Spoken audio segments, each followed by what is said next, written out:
भाई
शुद्ध करी भावे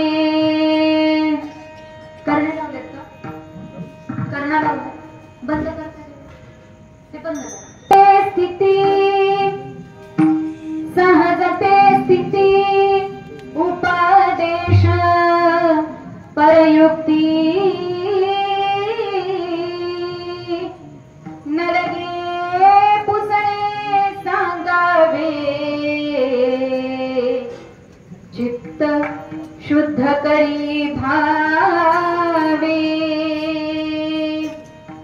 तुका म्हणे भाव तुका म्हणे भाव तुका म्हणे भाव जवळी धरुणी आणि देव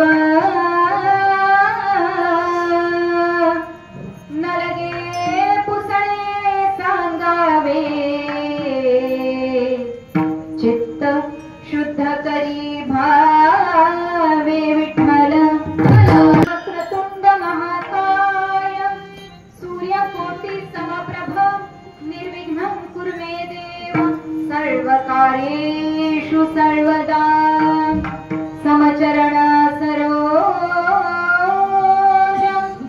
सान्द्र नीलाम्बुदाभं जगन्नीतपाणिं मण्डनं मण्डनानं तरण तुलसी माला सुन्दरं कञ्जनेत्रं सदयदवलहासं विठ्ठलं चिन्तयामि पाण्डुरङ्गकारो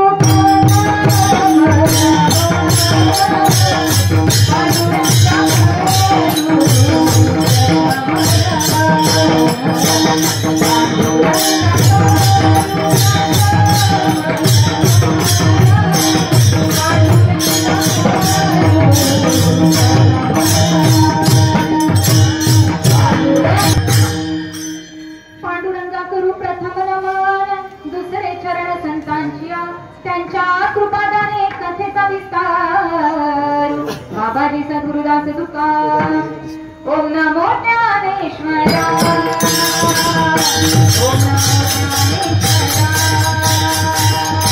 ओम नमो ज्ञानेश्वरा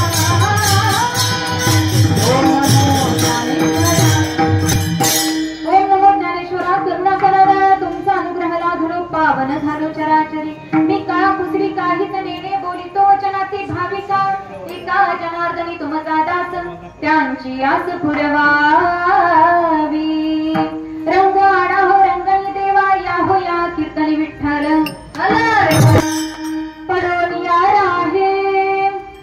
पडोनियार आहे उगाच संतांची पायी न लगे पुसणे सांगावे चित्त शुद्ध करी भावे परमकलेश्वर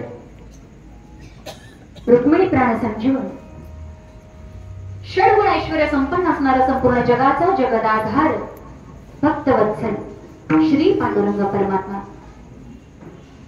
कैवल्य साम्राज्य तेजोनिधी साधकांचे मायबाप श्री ज्ञानोपर आहे शांतही आहेत संतही आहेत आणि श्रीमंतही आहेत असे अधिकार संपन्न संत संतनाथ बाबा वैराग्य राग रसिक जगत वंदनीय श्री संत तुकोबर आहे ज्यांनी वयाच्या 5व्या वर्षी हट्ट करावा भगवंत परमात्म्याकडे आणि त्याच भगवंत परमात्म्याने हट्ट पुरवावा अन्न खाऊन असे अधिकार संपन्न संत संत शिरोमणी श्री नामदेव महाराज ब्रह्मचित्तला आदिशक्ती मुक्ताबाई संत जनाबाई संत बहिणाबाई आणि संत मीराबाई आदी करून सर्व सकल संत मंडळी यांच्या दयेनं त्यांच्या कृपेनं आज आपण सर्व मंडळी या धर्म मंडपामध्ये हजर आहोत चालू असणारा हा ज्ञान यज्ञ सोहळा आणि या सोहळ्याच्या निमित्ताने आजचा निवडलेला अभंग प्रस्तुत प्राप्त प्रसंगी सेवेकरता निवडलेला अभंग याच महाराष्ट्राच्या मातीमध्ये जन्माला आलेले थोर संत वारकरी संप्रदायाच्या अखंड कळसस्थानी विराजमान असणारे वैराग्य राग रसिक एक अधिकारी संत आणि अधिकार ऐकायचा असेल तर ऐका तुकाराम तुकाराम तुकाराम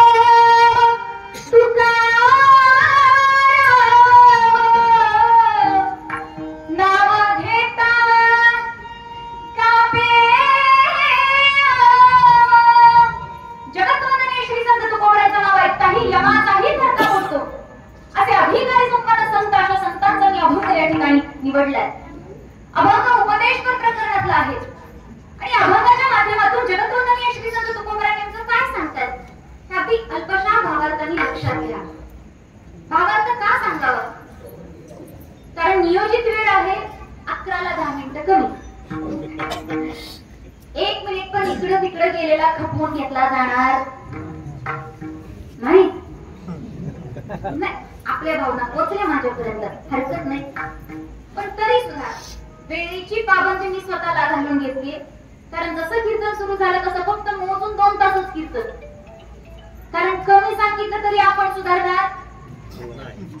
बोला बोला बोलत राहायचं. आणि जास्ती सांगितलं तरी मी सांगू का नको, अवघड आहे.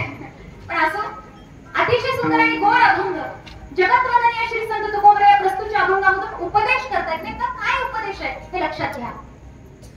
जगतवंदनीय श्री संत तुकोबरा या अभंगामधून म्हणतात की पडून यार आहे, पडून राहा. सहज आहे, सरळ सरळ शब्द आहे. पडून यार आहे. आपल्याला आवडतं की नाही पडून राहायचं? प्रत्येकाला आवडतं. कुठं पडता, काय पडता, कसं पडता हे सगळं पुढे जाऊन सांगेल तुलाच भावतं. पडून यार आहे उगाच कुठं संतांची अपाई, संतांच्या चरणावर दुसरीकडे तिसरीकडे कुठेही पडायचं नाही. केवळ संतांच्या साधूच्या चरणावर पडायचं. पण उगाच पडायचं. उगाच हा शब्द अंडरलाईन करून घ्या. खटपट करायची, खटपट करायची दांडगी सवय माणसाला. दांडगी आपल्याकडचा शब्द आहे का?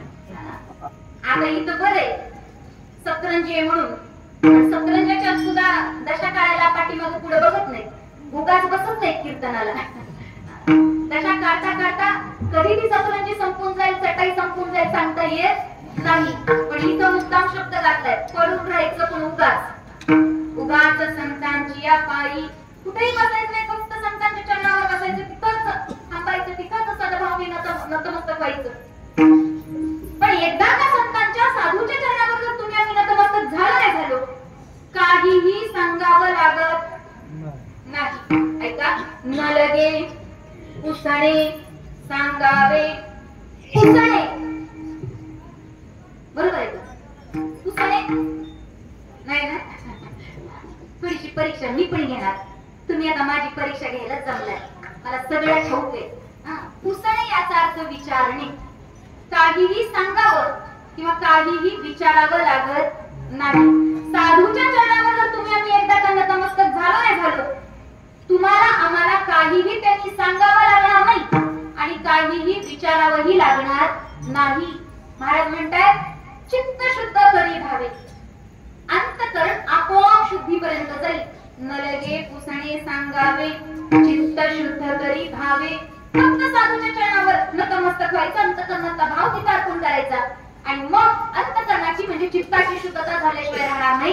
आणि मग मात्र साधूच्या जवळ जायचं. तुम्ही म्हणाल पुसायचं नाही म्हणजे विचारायचं नाही, सांगायचं नाही, मग आमचा उद्धार. महाराज म्हणतात सहज स्थितीमधून उद्धार होणार आहे तुमचा, सहज. कारण साधूच्या चरणावर गेल्यानंतर साधू सांगत नाही किंवा तुम्ही आम्ही विचारू शकत नाही. साधूचं जे काही अनुकरण आहे त्या अनुकरणामधून तुमचा माझा सहज स्थितीमधून उद्धार होणार आहे. सहज ते स्थिती उपदेश परियुक्ती, केवळ ते तुमच्या माझ्या त्यांच्या अनुकरणामधून तुम्हाला मला ते उपदेश करतात आणि तो उपदेश तुम्ही आम्ही घ्यायचा, अंतकरणामध्ये बाळगायचा, त्या पद्धतीने आचरण करायचं. आणि म्हणून न लगे पुसणे सांगावे. आणि पुढे जाता जाता महाराज म्हणतात काही करायचं नाही. पडायचं म्हणजे काय? तुका म्हणे भाव. अंतकरणातला जो एकमेव भाव आहे, अंतकरणामधला एकमेव भाव आहे तो केवळ आणि केवळ संतांच्या चरणावर अर्पण करायचा. तुका म्हणे भाव. भाव एकदा का तुम्ही त्या ठिकाणी अर्पण केला रे केला, देव तुम्हाला आम्हाला दूर नाही. महाराज म्हणतात जवळी धरुणी आणि देव. केवळ आणि केवळ भगवंत परमात्म्याला इथं तुमच्या माझ्यापर्यंत धरून आणण्याची ताकद ही साधू जवळ आहे. पण केव्हा तुम्ही आम्ही अंतकरणातला भाव साधू जवळ ओतला रे ओतला, देव तुम्हाला आम्हाला राव नाही. आणि म्हणून महाराज म्हणतात तुका म्हणे भाव जवळी धरुणी आणि देवा, न लगे पुसणे सांगावे, चित्त शुद्ध करी भावे विठ्ठल. चालू असणार हा ज्ञानयज्ञ सोहळा. अतिशय सुंदर आणि गोड नियोजन. सातारा जिल्ह्यामध्ये प्रथमच हा सुंदर उपक्रम राबवण्यात आलाय. खरं सांगू कुठेतरी महिलांना थोडस दुय्यम स्थान दिलं जातं प्रत्येक ठिकाणी. बघा, घरातलाच विचार करा. घरात केवळ आणि चूल आणि मूल, म्हणजे इथपर्यंत अजूनपर्यंत माणसाची मानसिकता शिल्लक आहे. पण या ठिकाणी एक संपूर्ण सप्ताह केवळ महिलांनी करायचा. आता काल मला वाटते महाराज बोलून गेलेच असतील बऱ्याच गोष्टी, मी परत तेच सांगणं जरा उचित नाही, पण तरी सुद्धा सांगते. आमच्या माता भगिनी सकाळी उठल्यापासून ते अगदी रात्री झोपेपर्यंत राब राब राब राब राबतात. कुणा करता? त्यांच्या स्वतः करता नाही, तुमच्या माझ्या कुटुंबाकरता. आणि केवळ तुमचं माझं कुटुंब नाही, तर सगळं काही एक गाव धरून संपूर्ण कुटुंब होतंय. एक सांप्रदायिक जर स्त्री असेल तर ती सांप्रदायिक स्त्री, एखादी माळकरी स्त्री असेल किंवा वारकरी स्त्री असेल तर ती संपूर्ण फक्त घराचा नाही तर संपूर्ण गावाचा, तालुक्याचा उद्धार करायला कमी मागे पुढे बघत नाही. इतकं सुंदर स्त्रीचं जीवन आहे. आणि मला असं वाटतंय, कारण प्रत्येक क्षेत्रामध्ये आज स्त्री पुढे आहे, ही महिला आज प्रत्येक क्षेत्रामध्ये पुढे आहे. आणि या ठिकाणी परमादरणीय परमश्रद्धेय आपली श्रीराम वारकरी शिक्षण संस्थेचे संस्थापक आपले हरिभक्त परायण श्री रामदासजी महाराज या ठिकाणी प्रत्येकाला एक सुंदर संधी देत आहेत. म्हणजे प्रत्येक क्षेत्रामध्ये जर महिला येत असतील तर या क्षेत्रामध्ये का कमी आहे असं होणार नाही. ही महिलांची म्हणजे ही नारी शक्ती आज महाराजांनी खरंच दाखवून दिली. आज या ठिकाणचा दुसरा दिवस आहे आणि हे 15वं वर्ष आहे. तसं तर महाराज अनेक वेगवेगळे प्रयोग करत राहतात. म्हणजे मी प्रयोगच म्हणते बरं का थोडक्यात. कारण कसं आहे, मला वाटतं गेल्या वर्षी बाल सप्ताह घेतला, म्हणजे लहान लहान मुलांची कीर्तन, आणि त्याच्या गेल्या वर्षी विनोदाचार्य घेतले होते. बरोबर आहे ना? म्हणजे तुम्हाला आम्हाला प्रत्येक अंगाने परिपूर्ण करायचं ध्येय महाराजांनी स्वीकारले बहुतेक.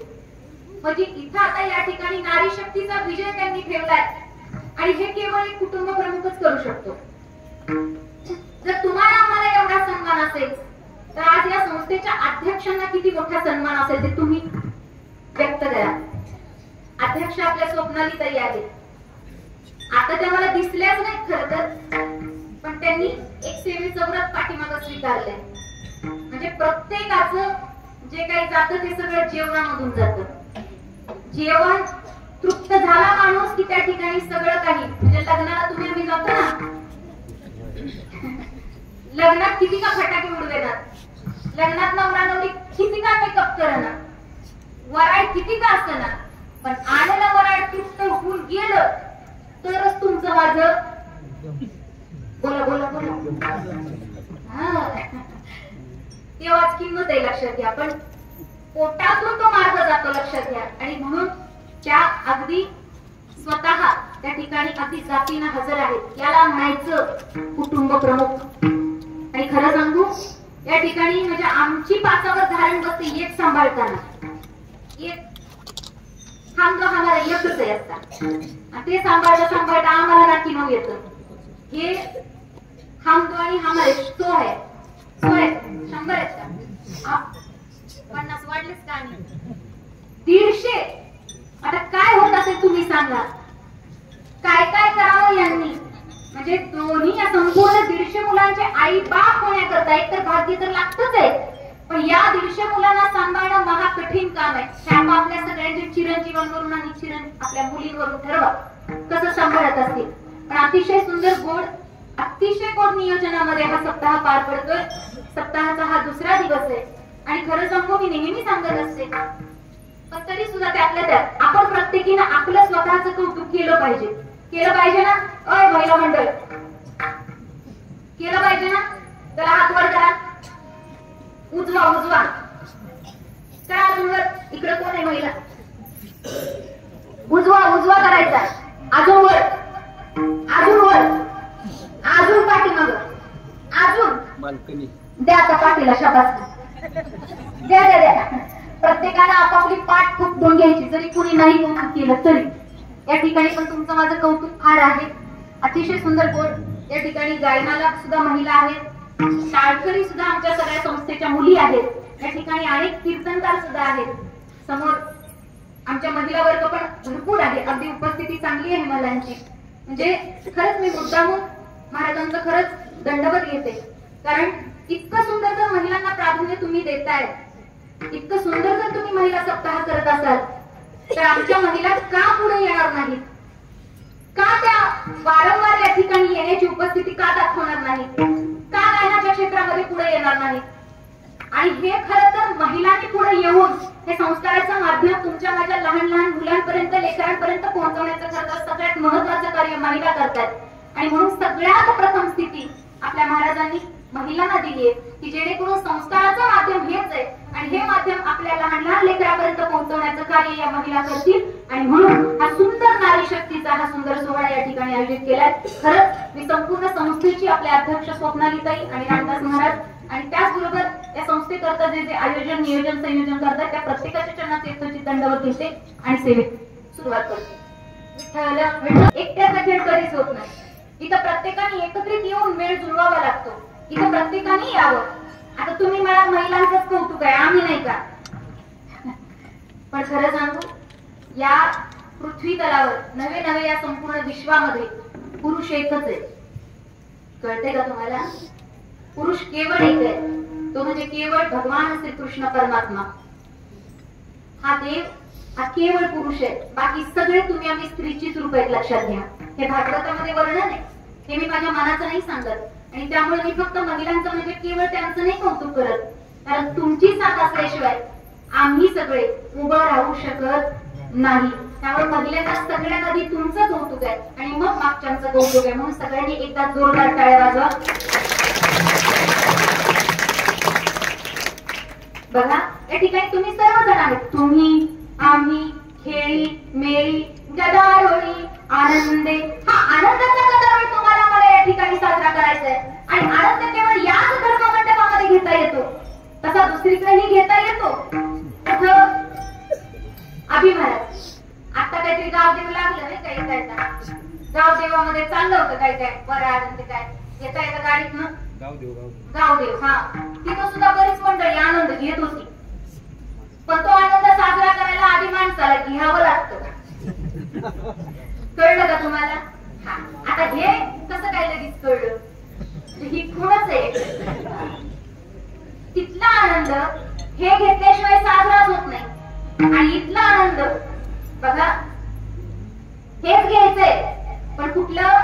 परमार्थ परमार्थिक नशा या ठिकाणी आपल्याला चढवायची ती उतरवायची नाही. तिथलं नाचणं हे ती नशा उतरण्याकरता असतं आणि तिथलं नाचणं इथला आनंद ही नशा चढण्याकरता असतं.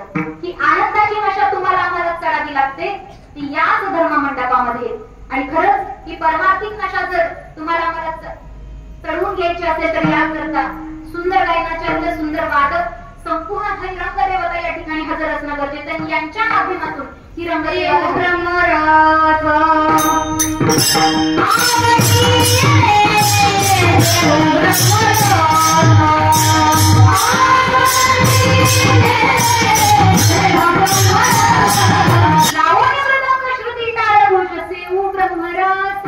आवडीने नेहमी सांगत असते. आमच्या पवारजी गुरुजी नेहमी सांगतात बाळा कीर्तन करत असताना कीर्तनामध्ये 3 गोष्टी महत्वाच्या आहेत. सगळ्यात पहिली आणि महत्वाची गोष्ट नाद ब्रह्माची साथ.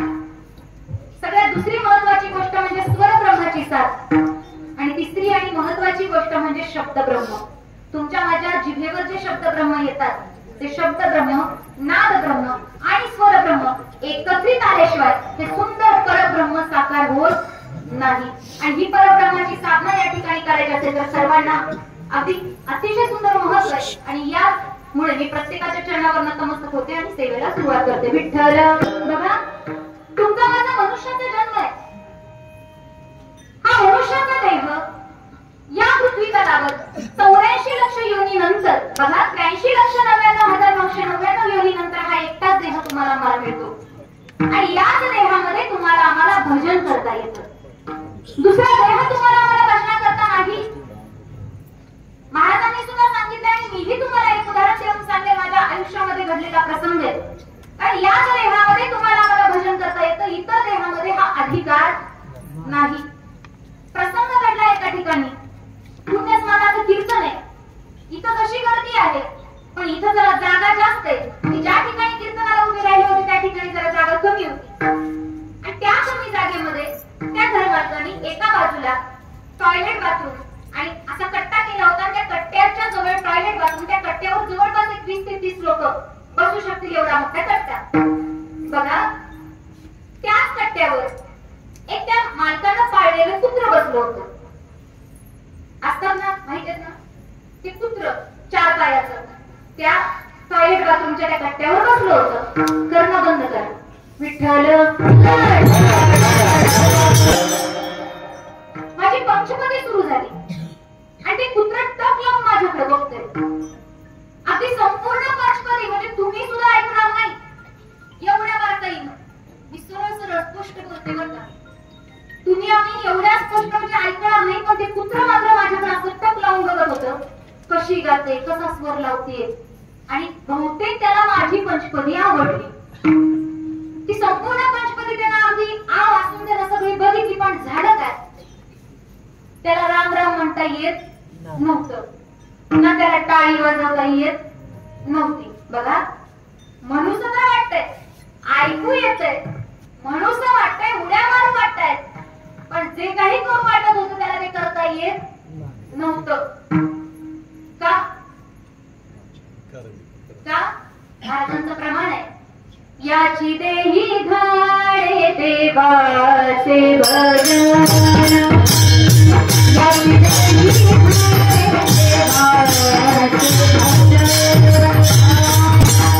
याची देही घडे देवाचे भजन. आणि कधी ज्ञान नाही कोठे, दुसऱ्या कुठल्याही देहामध्ये तुम्हाला आम्हाला भजन करता येत नाही. भोजन करता येतं, तसं ते मानवी देहामध्ये पण करता येतं, आणि 4 पायाच्या देहामध्ये सुद्धा भोजन करता येतं. पण भजनाचा अधिकार मात्र 4 पायाच्या जनावराला नाही. तुमच्या माझ्यासारख्या केवळ 2 पायाच्या माणसालाच, ज्याला बोलता येतं,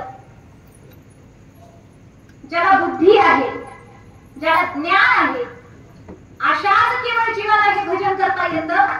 पण या ठिकाणी तुम्हाला आम्हाला साधू संत वारंवार सांगतात, बघा केवळ हाच एक मनुष्य देह मिळालाय तुम्हाला आम्हाला भजन करतात, कारण हा दुर्लभ आहे. दुर्लभम प्रेमे वैत देवानुग्रहम प्रेतुकम मनुष्यत्व मनुष्यत्व महापुरुष संश्रयः. या जगतामध्ये 3 गोष्टींचं दुर्लभत्व सांगितलंय महाराजांनी. ते सुभाषित आहे. या सुभाषितामध्ये सांगतात की महाराज सगळ्यात पहिलं तर तुम्हाला आम्हाला हा मनुष्याचा देह मिळालाय तो दुर्लभ आहे. हा सहजासहजी भेटत नाही. पावलो हा देह काकताळीने आले, काकताळी न्यायाप्रमाणे तुम्हाला आम्हाला हा देह भेटलाय. अचानक तुमच्या माझ्या टाळीमध्ये कावळा येऊन सापडावा असा हा देह तुम्हाला आम्हाला मिळालाय. तर हा देह मिळण्याकरता एकतर पाप पुण्याची गणना समान असावी लागते, तरच हा मनुष्य देह मिळतो.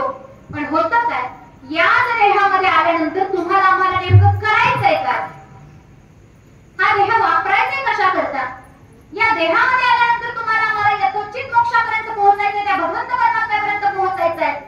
तो मार्ग नेमका कुठला आहे हे मात्र तुम्हाला आम्हाला या देहामध्ये आज तागायत कळत नाही. हा काही लोकांना जरूर कळालं, त्यांना संत म्हणावं. काही जणांना जरूर कळालं, त्यांना संत म्हणावं.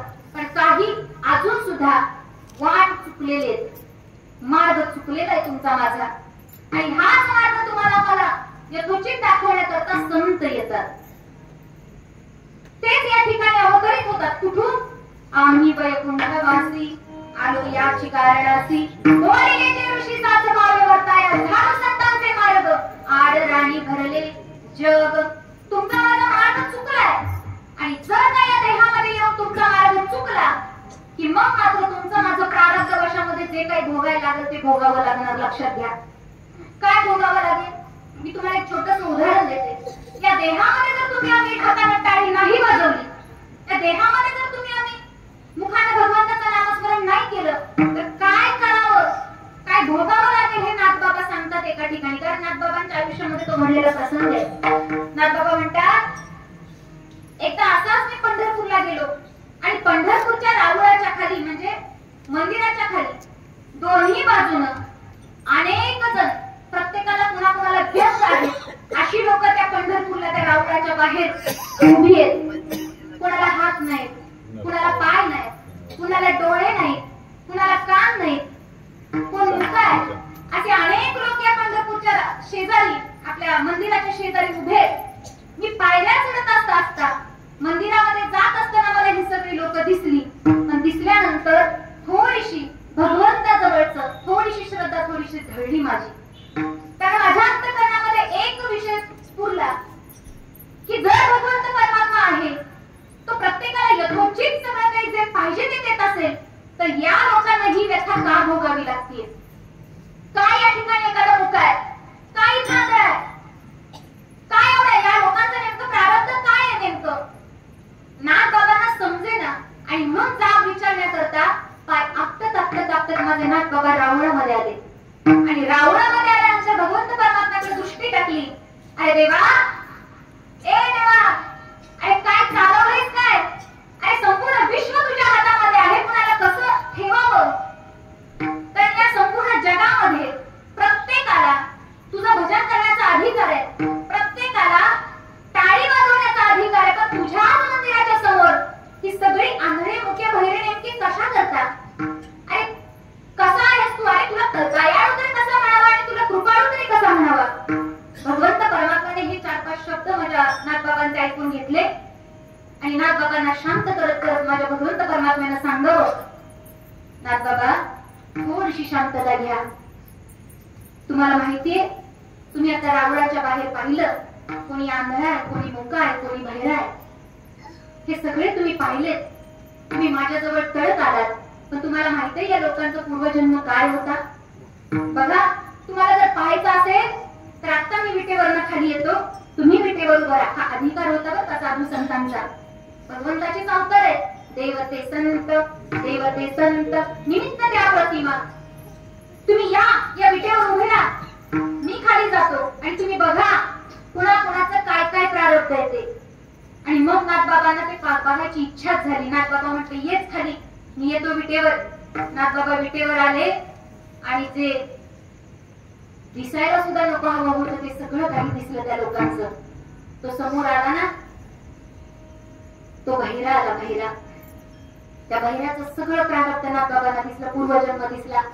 त्या बहिऱ्यानं कधी सुद्धा भगवंताची कथा ऐकली नाही, कधी सुद्धा कीर्तनाला गेला नाही, कधी भगवंताचे चांगले बोल ऐकले नाहीत.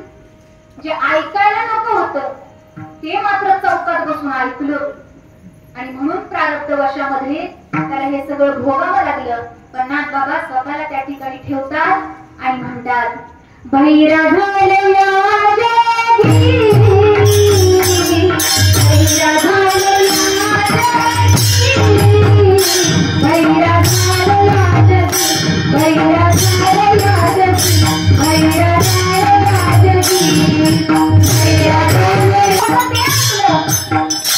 नाही ऐकिले हरिचे शरण, नाही केले पुराण श्रवण, नाही केलं शास्त्र पठण, भैर झाले जाणुरे,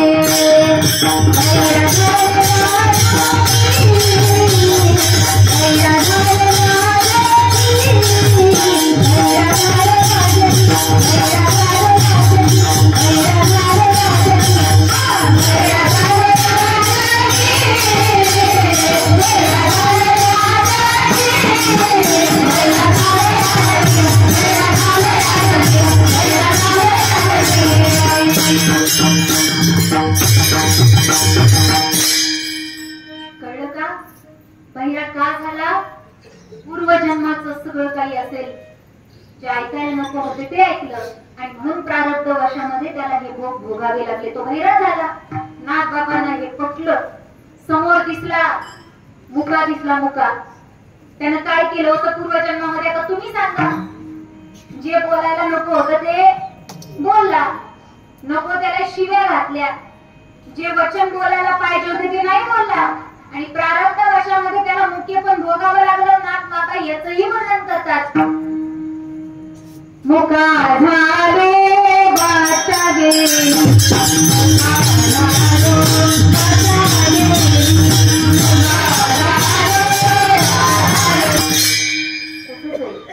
आंधळे त्याच्यामध्ये, पांगळे त्याच्यामध्ये. साधू संतांनी एक एक शब्द एक एक अनुभव असा तुमच्या माझ्या या अभंगामध्ये असा ओतप्रोत भरलाय का? कारण तुम्ही आम्ही वाकड्या मार्गाला कुठल्या जाऊ नाही. ते म्हणतायत बाबा करायचं असेल या देहामध्ये येऊन तर भजन करा. प्रारब्ध वर्षामध्ये एक तर मोक्ष प्राप्त होईल, नाहीतर साधूची सेवा, नाहीतर भजनच घडेल जर मनुष्याचा देह मिळाला तर. म्हणून साधू संत नेहमी तुम्हाला आम्हाला सावध करतात. सावध करतात याचा अर्थ काय करतात माहितीये? ते तुम्हाला आम्हाला निरंतर जागवत असतात. मद निरंतर जागविती. साधू संत केवळ तुम्हाला आम्हाला जागृत करण्याकरता या ठिकाणी आले. ते म्हणतात उठा जागे भार्या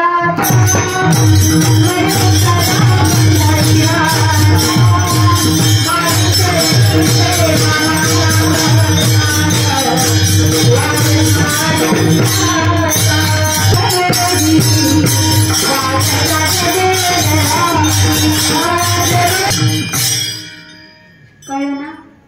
पाठीमाग संतांची वचन, संतांचा प्रत्येक अभंग तुम्हाला आम्हाला जाग करण्याकरता. कारण आज तुम्ही आम्ही झोपलोय, लक्षात घ्या. झोपलोय आज या ठिकाणी तुमचा माझा देव, देश आणि धर्म धोक्यामध्ये, लक्षात घ्या. आज अधर्म चहूकडे माजला जातोय. का माजतोय अधर्म? हे प्रत्येकानं आपापल्या अंतःकरणाला विचारायचं. पूर्वीच्या काळची परिस्थिती आठवायची आणि आताची परिस्थिती आठवायची. नेमकी काय आहे? आज उगाच नाही जिकडे तिकडे तुमचं माझं हिंदूंचं राज्य तुम्हाला आम्हाला प्रस्थापित करायचंय. मला फार काही बोलायचं नाही, मी थोडंसं कठोर बोलत असते, पण याचं कारण म्हणजे मी एक व्रत घेतलंय. या समाजामध्ये आल्यानंतर तुम्हाला आम्हाला दुसरं काहीतरी बनवून जायचं नाहीये. एक हिताचं ज्ञान तुमच्या माझ्या अंतःकरणाला झालं पाहिजे. एक सुंदर व्रत घेतलंय आणि हित केवळ या ठिकाणी साधू संत सांगू शकतात. हिताकरता जर जागा कोण करत असेल तर केवळ साधू करू शकतात. काय वर्णन नाही केलं माझ्या साधूंनी. तुम्ही फक्त आणि फक्त गाथा ठेवा बाजूला, ठेवा थोडीशी बाजूला, पण निदान मालिका जरी हातात घेतली ना तर मालिकेतला प्रत्येक अभंग तुम्हाला आम्हाला यथोचित हिताचं ज्ञान देतोय. पण कधी आम्ही हिताकडे लक्ष दिलंय का? नाही. आज आम्ही पुस्तकं पाहतच नाही, वाचतच नाही काही. मग तुम्हाला आम्हाला कसं हिताचं ज्ञान होईल? बरं तुम्ही आम्ही आता समोर समाज बसलोय, मला सांगा पूर्वीच्या काळची परिस्थिती काय होती हो? मी म्हणते आज तुम्हाला तुम्ही आम्ही वाममार्गाला चाललोय, म्हणजे नेमकं काय चाललंय तुमच्या माझ्या आजूबाजूला? पूर्वीच्या काळची परिस्थिती होती, माणूस 3:30च्या ब्रह्ममुहूर्तावर माझी माता माऊली जागी व्हायची. बोला माता माऊल्या हो, खरंय का खोटंय? 3:30च्या ब्रह्ममुहूर्ताला नवे अर्धा तास पुढे असेल, 4 वाजता तरी माझी माता माऊली जागी व्हायची. आणि जागा झाल्यानंतर कोपऱ्यामध्ये एक जाता असायचं. जाता माहितीये? पूर्वीच्या काळच्या आमच्या महिला वर्गाला माहितीये, आमच्या आई साहेबांना वगैरे सगळ्यांना माहितीये. आता जरा जात लक्षात नाही राहिलं कोणाच्या काय असतं ते. इथपर्यंत मजल आहे. पूर्वीच्या काळच्या माता माऊली अशा जात्यावर असं जाळायला तिथं बसायच्या, शेजारी धान्य घ्यायच्या. 2-2 पायली म्हटलं म्हणजे पूर्ण मोठं कुटुंब असायचं. आता सारखं हम दो हमारे एक आणि हम दो हमारे दो अजिबात नाही. त्यावेळेला हम दो हमारे 7, कमीत कमी हम दो हमारे 5 असायचं. का माहितीये? एक घरातल्या आई वडिलांची सेवा करण्याकरता, दुसरं सीमेवर लढण्याकरता, तिसरं धर्म कार्याला पुढे नेण्याकरता, म्हणजे भगवंताचं भजन करण्याकरता, भगवंताचं नामस्मरण करण्याकरता एक असंच सोडलेलं असायचं. चौथं उद्योगधंदा करण्याकरता, काहीतरी कमवून आणण्याकरता, आणि 5वं शेती करण्याकरता. म्हणजे वाटून हे पूर्वीच्या काळचं हे सगळं बरं का. हे पूर्वीच्या काळची लोक तुम्ही म्हणताय खुळी आहेत, एवढी कुठं फायदा करायची असतात का? पण त्यांनी विचार लावून सगळ्या गोष्टी केल्या. आज सारखं नाही. तेव्हा बिचार स्वतःची बायको घेते आणि पळतय, माई बापाने कुठं जावं. आजची ही परिस्थिती आहे. पण पूर्वीच्या काळातली ही खरंच माझ्या माता माऊली 3:30ला उठायच्या, असं दळायला बसायच्या. दळता दळता एखादं लेकरू अंतरुणातून उठून यायचं, ते मांडीवर झोपायचं. मग माझी माता माऊली काय करायची? ते मांडीवर झोपलं, त्या जात्याच्या हुरहुरीच्या आवाजामध्ये ती ओवे म्हणायची. त्या ओवीमध्ये सुद्धा संस्कार दडलेला असायचा. आज ती ओवी सुद्धा गेली आणि संस्कार सुद्धा गेला. काय होता तो संस्कार? बघा ना, मांडीवर संस्कार नाही तर अंथरुणातून उठून बसल्या बसल्या सुद्धा संस्कार होता. उठल्या उठल्या मुलांना शिकवलं जायचं. बरोबर आहे का मुलांना? तुम्हाला आता संस्थेत कदाचित शिकवलं जात असेल. उठल्यापासून काय करायचं? सगळ्यात पहिल्यांदा काय करावं? कराग्रे वसती लक्ष्मी, करमध्ये सरस्वती करमुले तू गोविंद प्रभाते कर दर्शन. बाबा एवढी सुंदर सकाळ तुम्हाला आम्हाला जर उठल्या उठल्या भगवंत परमात्म्याने दिली असेल, हे डोळे उघडल्यानंतर तुम्ही आम्ही जिवंत असल्याची गॅरंटी जर तुम्हाला आम्हाला प्रत्येक दर दिवशी जर मिळत असेल, तर त्या भगवंत परमात्म्याचे धन्यवाद तुम्हाला आम्हाला कोट्यान कोटी मानले गेलेच पाहिजेत. पण ही जाणीव तुम्ही आजकाल मुलांना करून देतोय का? नाही. पण ते झाल्यानंतर अंथरुणावरनं पाय तुमचा माझ्या धरणी मातेवर पडताना सुद्धा बघा, एखाद्याला जर सहज लाग लागली तर तुमची माझ्या अंतःकरणातली भावना काय तयार होते? काय करतो तुम्ही? आम्ही एखाद्याला लाग लागली सहज जाता जाता तर काय करतो? पाया पडतो, नमस्कार करतो. का? तिथं क्षमाशील भाव आहे तुमच्या माझ्या अंतःकरणामध्ये. बरोबर आहे का? तिथं क्षमा मागितली पाहिजे. बाबा माझी लाग त्याला लागतीये, माझ्याकडून काहीतरी पाप होतंय, मी क्षमाशील भावनेने त्याच्या नतमस्तक झालो पाहिजे. मला सांगा, या ठिकाणी अंथरुणातून उठल्या उठल्या तुमचा माझा पहिला पाय कुणावर जातोय? धरणी मातेवर जातोय. की धरणी माता जिला तुम्ही आम्ही माता म्हणतोय, ती आई, त्या आईला जर तुमचा माझ्या धरणीवर जर पाय लागत असेल, तुमची माझी लाग लागत असेल आणि नको ते कार्य जर तुम्ही आम्ही या धरणी मातेवर करत असू, नको ते म्हणजे तुम्ही आम्ही थुंकतो तिथं, लाता मारतो, दिवसभर काय वाटतं ते तुमच्या माझ्या गोष्टी त्या ठिकाणी घडत असतात त्या धरणी मातेवर, मग त्या ठिकाणी तुम्ही आम्ही क्षमाशील भाव नाही का ठेवला पाहिजे? तिथं म्हटलं पाहिजे, मुलांना शिकवलं पाहिजे, बाबा रे ती धरणी माता तुमची माझी आई आहे. पाय ठेवायच्या आधी तिला म्हण, समुद्र वसने देवी पर्वत स्तन मंडले विष्णू पत्नी नमस्तुभ्यं पाद स्पर्श क्षमस्व मे. क्षमाशील भाव तिथं त्या ठिकाणी तुम्ही आम्ही लावला पाहिजे. त्या धरणी मातेची क्षमा मागितली पाहिजे. बरं, धरणी मातेवर पाऊल ठेवल्यानंतर तुम्ही आम्ही सगळ्यात पहिल्यांदा आंघोळीला जातो स्नान करण्याकरता. आंघोळ करता सुद्धा अनंत तीर्थाचं स्थान तुम्हाला आम्हाला घडू शकतं. त्याच्याकरता म्हणून तर 35,000 आणि 40,000 बघा, या संपूर्ण मध्य प्रदेश असेल, उत्तर भारत असेल, आपल्या महाराष्ट्रातली काही तीर्थस्थळ असतील, त्या ठिकाणी जर तुम्ही आम्ही नद्यांचे स्नान करण्याकरता जर जायचं असेल, तर त्या ठिकाणी तुमचे माझे नाही तरी कमीत 35,000 खर्च होतात खिशातले. त्याशिवाय तुम्हाला आम्हाला तीर्थाचं स्नान घडत नाही. पण तीर्थाचं स्नान जर तुम्हाला विनामूल्य जर घडवायचं असेल तर घरातच तीर्थाचं स्नान होतं. कुठं? आंघोळ करता करता, स्नान करता करता म्हणायला लागेल तिथं साधू संतांनी सांगितलेले शब्द, गंगेचर यमुनेचर गोदावरी सरस्वती म्हटलं पाहिजे ना. आम्ही नाही म्हणत, पण तुम्ही आम्ही म्हणत नाही म्हणून त्या बाल मनावरती संस्कार होत नाही. पण ते झाल्यानंतर तुम्ही आम्ही खादीला बसतो. बरोबर आहे का? खादीला म्हणजे काय माहिती आहे ना तुम्हाला? हा शब्द म्हणजे मी कायम वापरत असते म्हणून म्हणतात. जेवायला बसतो. जेवता जेवता सुद्धा ते ताट तुमच्या माझ्या कधी समोर येईल आणि कधी एकदाच गिळीन असं होतं. बरोबर आहे का? समोर आलेलं ताट सगळ्यात पहिल्यांदा तुम्ही आम्ही श्रीकृष्णार्पण करायचं असतं, हे विसरून जातो तुम्ही आम्ही. अरे जे काही तुम्हाला आम्हाला मिळतं ती केवळ त्या भगवंत परमात्म्याची देण आहे. तिथला प्रत्येक घास आणि प्रत्येक श्वास त्याला दिलेला आहे. मग त्याला जर तुम्ही आम्ही जर अर्पण करून एखादा घास, किती अपेक्षा आहे त्याला? माझ्या द्रौपदीचं फक्त आणि फक्त भाजीचं पान त्याला खाल्लं आणि किती ऋषी मुनी जेवायला घातले, किती मोठी पंगत घातली, फक्त भाजीचं पान. किती एक घास काढून ठेवायचं किंवा एका घासाचं फक्त अर्पण करायचं, ते तुम्हालाच खायचंय. तिथं म्हटलं पाहिजे ना, अहं वैश्वानरो भूत्वा प्राणिनां देहमाश्रितः प्राणापान समायुक्त पचास चतुर्विधम् म्हटलं पाहिजे. तिथं नाही म्हणू शकत. पण ते नाही म्हणू शकत, तुम्ही आम्ही नाही म्हणू शकत. तुम्ही आम्ही तर किती वयाचे? 60, 50. बरं, इथं जरा बरं वाटलं मला आल्यानंतर. सगळे वयाचे दिसले मला इथं. कोकणात कीर्तन होतं माझं. कीर्तन म्हणजे 3 दिवसाची सेवा. कथा होती, 3 दिवस कीर्तन होतं. काल्याचे कीर्तन करून माघारी यायचं होतं. पहिल्या दिवशी कीर्तनाला उभी राहिले. समोर फक्त आणि फक्त पांढरे केस दिसले. कपडे पण पांढरी आणि केस पण पांढरी. जरा कीर्तन संपता जरा असं थोडस आयोजकांना नियोजकांना सांगितलं, समोर माईक वरून सांगितलं, उद्यापासून जरा काळ्या केसांची अपेक्षा आहे मला. काळ्या केसांची अपेक्षा. दुसऱ्या दिवशी सगळे कलप चुरून पुढे आले. आता मला सांगा, काळ्या केसाची अपेक्षा म्हणजे काय? तरुण मंडळीनं पुढे आलं पाहिजे. हे यांच्याकरताच आहे ना. तुमचं माझं आता झालं गेलं, पण हे जे काही आता पुढे चालवणार आहे धर्म तुमचा माझा जागृत ठेवण्याकरता, देश तुमचा माझा सुरक्षित ठेवण्याकरता, देव सुरक्षित ठेवण्याकरता, त्या देवाच्या वरचा कळस सुरक्षित ठेवण्याकरता आज तरुणांनी एकत्रित आलं पाहिजे. पण तेच तरुण जर मजा मारत असतील बाहेर कुठेतरी, ते जर कीर्तनाला येत नसतील, त्यांना ते आवडतच नसेल, तर मग काय तुमचा माझा देश सुधरेल आणि काय तुमचा माझा धर्म सुरक्षित राहील? सांगा ना. हे शिकवलं पाहिजे. हे साधूचे शब्द आहेत, हे शब्द कुठेतरी तुमच्या माझ्या अंतःकरणामध्ये बघा ते उतरले पाहिजेत. आणि साधूचे शब्द येण्याकरता सगळ्यात पहिल्यांदा तुम्ही आम्ही साधू जवळ गेलं पाहिजे. कळतंय का? हे साधूचे शब्द कळण्याकरता, हे संस्काराचे शब्द तुमच्या माझ्या अंतःकरणामध्ये उतरण्याकरता आधी साधू जवळ गेलं पाहिजे. नुसतं जाणून उपयोग नाही, त्या ठिकाणी नतमस्तक झालं पाहिजे, त्या साधूच्या चरणावर पडलं पाहिजे. बरोबर आहे का?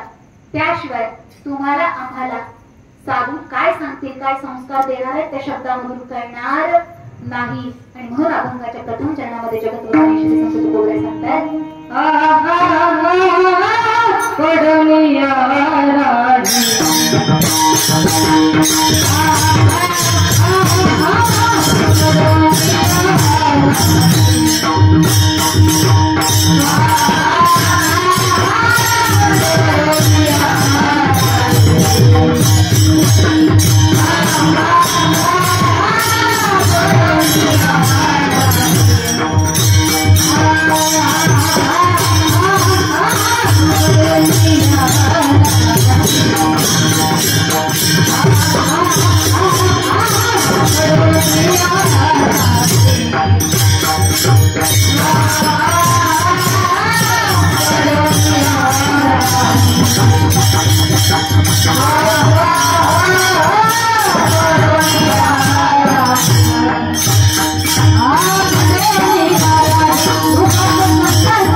जोरदार टाळ्या वाजवा या सगळ्यांकरता.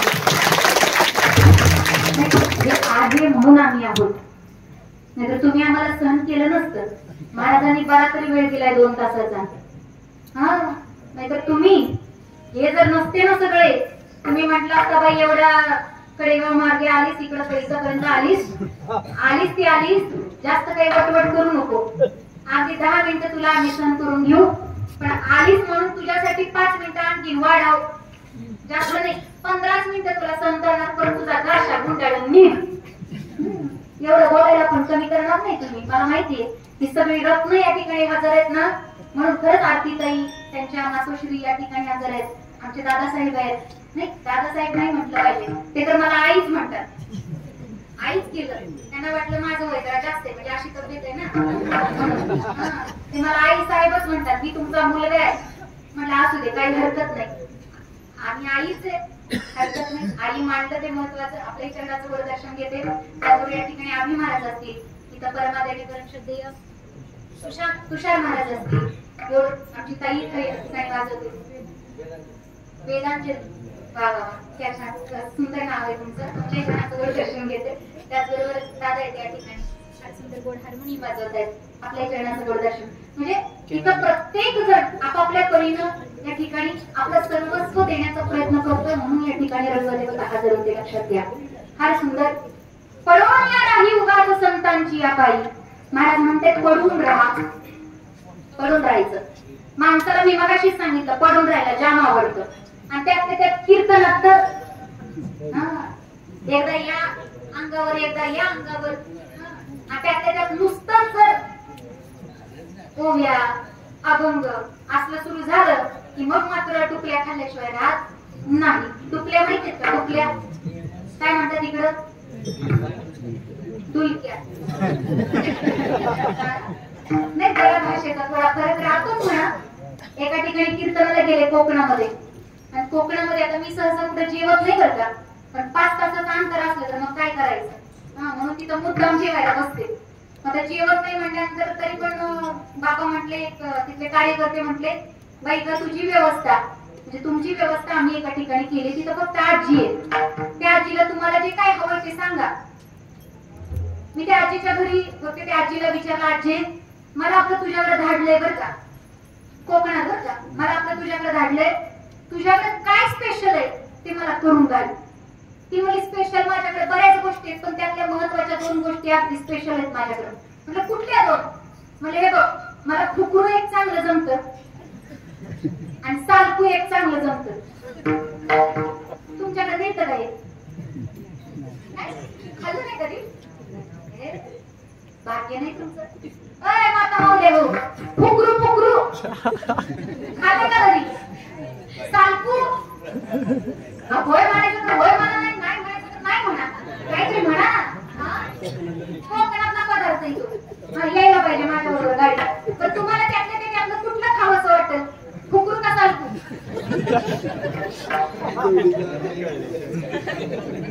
बरं काय वाटलं? बोला ना, फुकरू वाटलं का सालकू वाटलं? बरं काय वाटलं? तुम्ही बोलल्याशिवाय मी काय पुढे जाणार? काय कळलंच नाही तर काय खायचं? शब्द सांगा कुठला बरा वाटला? सालकू. मला मग तेच बरं वाटतं. मला बरं वाटतं ही फुकरू कसं तरी वाटते, फुक फुक म्हणजे त्यापेक्षा ते सालकू बरं आहे. मी आजीला म्हणलं, आजी ऐक, फुकरू राहू दे तिकडे कसं तरी वाटते. म्हणलं चव पण त्याची फुकरूच असेल काहीतरी, त्यापेक्षा आपलं सालकू कर, सालकू म्हणजे चालतंय. आजी सोपं सांगितलंच म्हणली. ती गेली बुट्टीकडं, शिळपाक तुकडं काढलं, चांगलं कुस्करलं, कांदा वगैरे सगळं घालून तिनं चांगलं त्या कढईमध्ये परतलं आणि आणली ना डिश माझ्या पुढे. सालकू. आता नाही म्हणणार फुकरू काय होतं. फुकरू लय भारी होतं. मला पश्चाताप झाला. ती म्हणली, मी म्हणलं आजे अगं सालकू जर असं असेल तर फुकरू कसं होतं ग? फुकरू अगं आमच्याकडे तर नाही, कणिक मळत्यात, डाळ शिजत घालत्यात, त्यात गुळ आणि मस्तपैकी त्या कणकीमध्ये त्या आतमध्ये तो पुरणाचा गोळा घालतात, सुंदर अशी पुरणपोळी लाटून आलेल्या पाहुण्याला खाऊ घालतात. त्याला म्हणायचं फुकरू. विठ्ठल त्याचा भाषेचा गोंधळ करायचा नाही. काय डुलकी, डुकली का डुलकी, असं काय हरकत नाही. ती डुलकी घेता घेता माणूस पडतो आणि 2-3 ठिकाणी पडायची. रस्त्याचं मोजमाप घेत घेत घेत घेत घेत कधी गटारात पडतो सांगता येत नाही. ते पडणं वेगळं, अंथरुणात पडणं वेगळं, कीर्तनातलं पडणं वेगळं, आणि इथलं पडणं वेगळं आहे बरं का. साधू संतांनी सांगितलं एका ठिकाणी पडावं, पण कुठलीही खटपट न करता पडावं साधूच्या चरणावर. पण ते साधू तुम्ही आम्ही पडत असताना सुद्धा, त्या चरणावर पडत असताना, अंतःकरण त्या ठिकाणी होत असताना सुद्धा त्या साधूचं अंतःकरण आधी तपासून घेतलं पाहिजे. नेमका तो साधू खरा आहे का खोटा आहे? आता प्रयाग झालं ना, 144 वर्षामधून तो योग आला. प्रयाग मध्ये मला सांगा सगळे साधू होते का?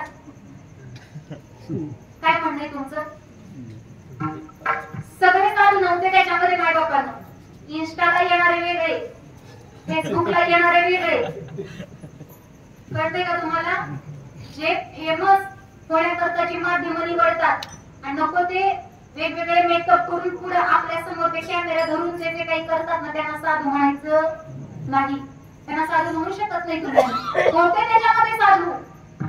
काम क्रोधांनी खाणी तू काम दे दिले दोन्ही, इंद्रियाचे धनी आम्ही झालो गोस्वामी. अशा पद्धतीचे गोस्वामी ज्यांनी कोण इंद्रिय सुद्धा ताब्यामध्ये ठेवली, असे असणारे साधू त्या ठिकाणी होते. पण तुम्ही आम्ही ओळखायला चूक करतो मायबाप. का माहितीये? तर साधू सहजासहजी कळत नाही, कळत तर पडायचं कुठं? महाराज म्हणतात, चंद्रामृत सुखे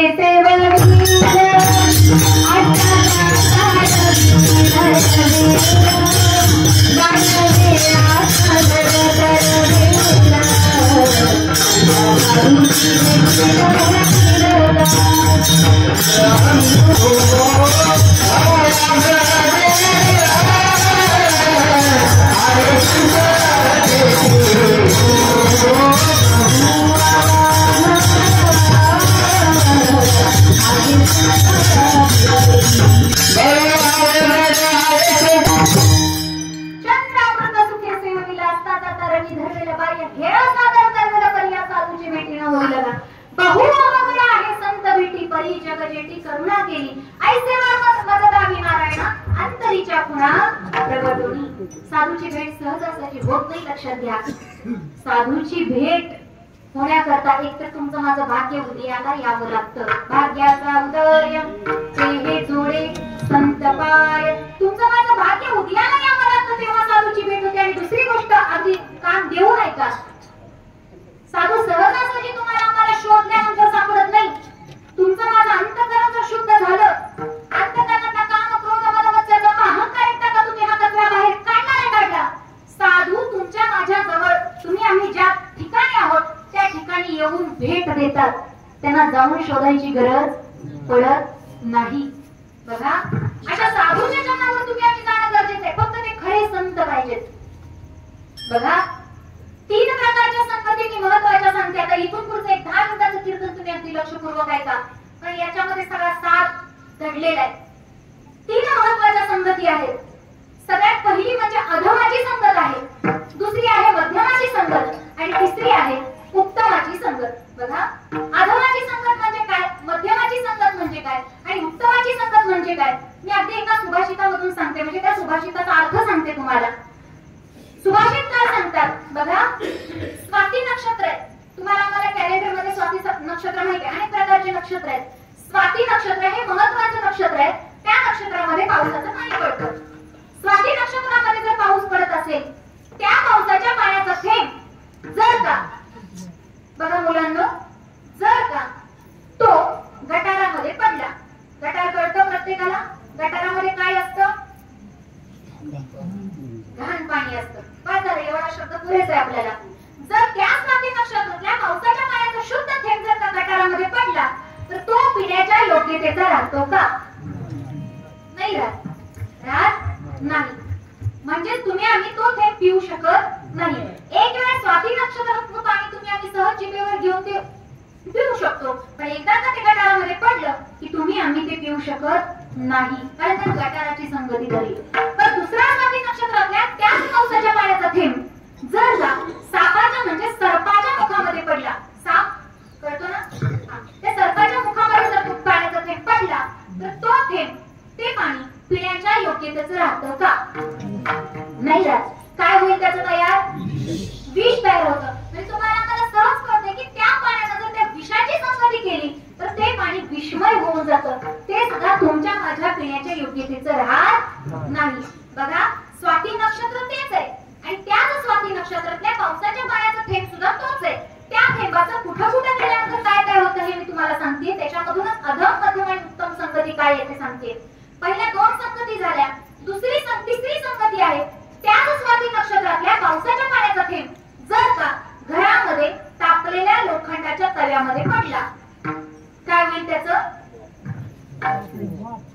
वाफ होईल, बरोबर आहे. आणि वाफ झाल्यानंतर त्या थेंबाचं काय काय होईल, हळूहळू तो थेंब सर्व वाजेल आणि कुठेतरी विरून जाईल. तो थेंब शिल्लक राहत नाही. बघा त्या थेंबाचं तापलेल्या लोखंडाची संगती केल्यामुळे त्या थेंबाचं अस्तित्वच संपून जातं. तर तोच स्वाती नक्षत्र आहे. त्याच स्वाती नक्षत्रातल्या पावसाच्या पाण्याचा थेंब जर का आळूचं पान किंवा कमळाचं पान घेतलं, त्या पानावर जर का तो थेंब पडला तर मला सांगा त्या थेंबाचं काय होतं बरं, बोला. बघितलंय ना पावसाळ्यामध्ये आळूच्या पानावर, मी कमळाचं पान सांगत नाही जास्त करून कारण आपल्याकडे कमळ जरा कमी आहेत. आळूचं पान सगळ्या गल्ली कोळ्यात नाही, इकडे तिकडे सगळीकडे. त्या आळूच्या पानावर जर तो थेंब पडला तर काय होतं ते तुम्ही सांगा, घसरून जातं. काय होतं, घसरून जातं. ते थांबत नाही ना वेग. त्याच्या आधी काय होतं, तो थेंब कसा दिसतो, मोठ्यासारखा नाही, हिऱ्यासारखा दिसतो. हिरा कसा चमकतो ना तसा तो थेंब चमचम चमकत असतो. त्या आळूच्या पानावर बघा ते पूर्ण एका ठिकाणी एकवटलेला असतो. सूर्यप्रकाश किरण ज्या पद्धतीने पडलं की ते चमकतं. मला सांगा त्याची चमक किती वेळ राहते, किती वेळ, थोडा वेळ नाही. जेव्हा दुसरा थेंब त्या ठिकाणी पडला, पहिला थेंब मातीमध्ये मिसळून जातो. म्हणजे पहिल्या थेंबाचं सुद्धा अस्तित्व राहत नाही. मला सांगा त्या आळूच्या पानावर पडलेला जो पावसाच्या पाण्याचा थेंब आहे पहिल्यांदा हिऱ्यासारखा दिसतो, नंतर दुसरा थेंब त्या ठिकाणी उतरला की त्याचं अस्तित्व संपून जातं. असा हा स्वाती नक्षत्रातल्या पावसाच्या पाण्याचा थेंब पहिला पडला गटारामध्ये, दुसरा पडला सर्पाच्या मुखामध्ये, तिसरा पडला तापलेल्या लोखंडाच्या तव्यामध्ये आणि चौथा पडला आळूच्या पानावर किंवा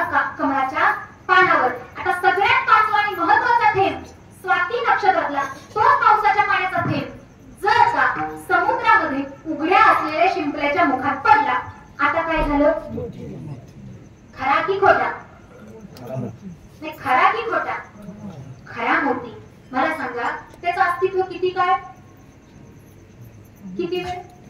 जोपर्यंत तुम्ही आम्ही आहोत तोपर्यंत तो मोती राहतो. तुमच्या माझ्या माघारी सुद्धा तो मोती राहतो. आणि नवे नवे त्या थेंबाचं अस्तित्व असं असतं, एकतर तो दागिन्यामध्ये त्या कोंदणामध्ये शोभून दिसतो, नाहीतर माझ्या भगवंत परमात्म्याच्या मुकुटावर सुंदर झळकतो. असा तो मोती तयार होतो. मला सांगा, आपल्याला तुम्हाला आम्हाला काय व्हावं वाटेल? मोती व्हावं वाटेल का गटारातलं पाणी व्हावं वाटेल? मोती व्हावं वाटेल का सर्पाच्या मुखातलं विष व्हावं वाटेल? मला सांगा, तुम्हाला आम्हाला मोती व्हावं वाटेल की अस्तित्व तुमचं माझं संपून घ्यावं वाटेल? तुम्हाला आम्हाला मोतीच व्हावं वाटेल का धुळीमध्ये मिसळून जावं वाटेल? सांगा, तुम्हाला आम्हाला काय व्हावं वाटेल? सगळ्यात शेवटची संगती तुम्ही सांगायची गरज नाही. तुम्हाला आम्हाला जर कुठली संगती हवी असेल तर ती केवळ आणि केवळ उत्तमाची संगती. बाकी संगती मी मगाशी सांगितलं ना, कमळाच्या पानावर किंवा त्या तापलेल्या लोखंडाच्या तव्यावर, त्या कमळाच्या पानावर लक्षात घ्या, अळूच्या पानावर मी म्हंटल ना, एक थेंब अगोदरच पडला त्याचा हिरा झाला नुसता दिसणारा, दुसरा थेंब आला आला त्याचं अस्तित्व संपतं. म्हणजे काय? ऐका, ही प्रसिद्धी आहे, थोड्या काळापुरती आहे, थोड्या पुरती. एकदा दुसरा प्रसिद्ध झाला रे झाला, पहिल्याचं अस्तित्व शिल्लक राहत थोड्या काळापुरतं असतं. त्यामुळे कुणाची संगती करावी, कितपत कुणाच्या संगतीमध्ये राहावं, हा सर्वस्वी प्रत्येकानं आज तुमच्या माझ्या मनाचा निर्धार घेतला पाहिजे. करायची नसेल संगती तर केवळ साधूची करायची, पण त्या साधूच्या संगतीमध्ये गेल्यानंतर तुम्हाला आम्हाला काही सांगावं लागत नाही. न लगे पुसणे सांगावे, सहज तुमचं माझ्या चित्ताची स्थिरता, चित्त शुद्ध होऊन जातं. आणि शुद्ध झालेल्या चित्तामध्ये तुमच्या माझ्या अंतकरणाचा भाव असा तयार होतो, त्या ठिकाणी तुमचा माझा सहज उद्धार होतो. अभंगाचं पुण्य चरण.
सहजते स्थिती उपदेश कर युक्ती. सहज स्थितीमधून तुमचा माझा उद्धार संत करतील, पण कधी माहितीये का? आता नुकतंच मला अभि महाराजांनी सांगितलं, पिंगळा म्हणा. आता मला ते कुठेतरी जोडलं पाहिजे ना. अवघड आहे. किंवा ज्यावेळेला तुम्ही आम्ही संतांचे शब्द ऐकाल तेव्हा सहज स्थितीमधून उद्धार आहे. आणि जर नाही ऐकलं तर महाराज म्हणतात, हे जरी नाही ऐकलं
मुद्दाम म्हणायला लावलं म्हणून ते कुठेतरी घुसवलं बरं ते लक्षात येईल ते कदाचित असो. जर तुम्ही नाहीच ऐकलं महाराजांचं बोल, हे सगळं जे काही महाराजांनी तुमच्या माझ्या उद्धाराकरता लिहिले शब्द त्यांनी स्वतः आचरण केलं आणि त्यांनी तुमचा माझा सहज स्थितीमधून उद्धार केला. म्हणून महाराज म्हणतात सहज स्थिती उपदेश परयुक्ती न लगे पुसणे सांगावे चित्त शुद्ध करी भावे विठोबा